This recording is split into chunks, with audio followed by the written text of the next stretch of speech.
All right, welcome back to the shop. It's another day, it's another dollar. This is the two-stroke turbo channel, in case you're lost.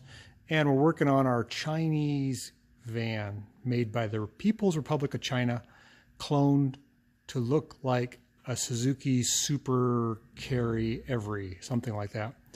And what are we doing? I mean, here we got stuff spread out on the floor.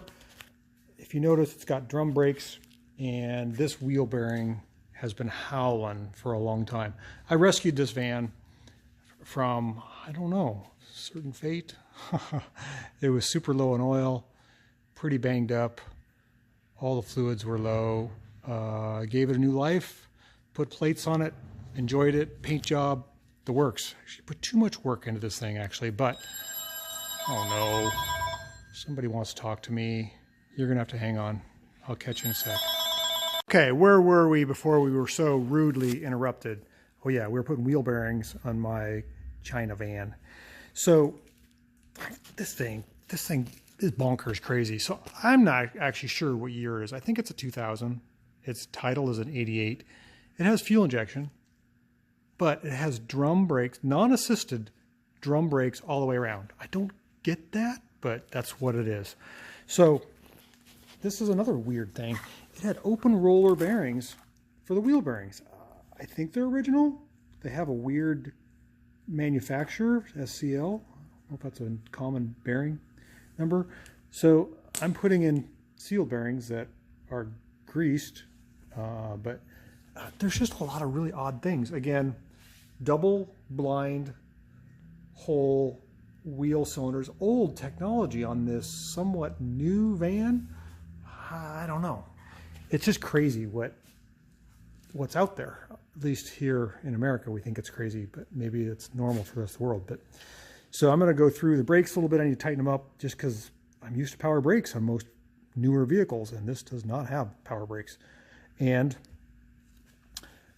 I'm going to show this van because I have never seen another one in the United States. Maybe there's more, but this was a naval base auction item. I'm assuming it was a troop carrier here in the Pacific Northwest in Bremerton. And I don't think it was supposed to go back on the road, but I put it back on the road. I spent a lot of time painting it, fixing it up, even put sparkle in the paint. You can look there. Can you see the sparkles? Little prismatic. I think I'm going to do a black racing stripe that kind of connects the bumpers. I think that'll look good. Black bumper with a racing stripe on the silver.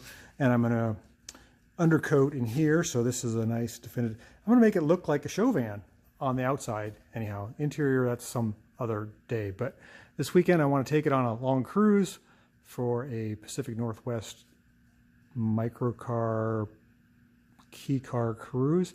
It's not technically a key van, but we'll see if anybody notices. Anyhow, I got to get this wheel bearing fixed so the wheel doesn't fall off and drive me crazy. That thing has been howling. Like I can't hear the radio or people talk because it's so loud. So we're going to fix that, and hopefully that'll take care of that. And I don't know what we'll do. We got to get the horn working. We got the lights working in the front. We got a lot of stuff to do. It's going to go to a show. It's the show van, right? Check out my show van.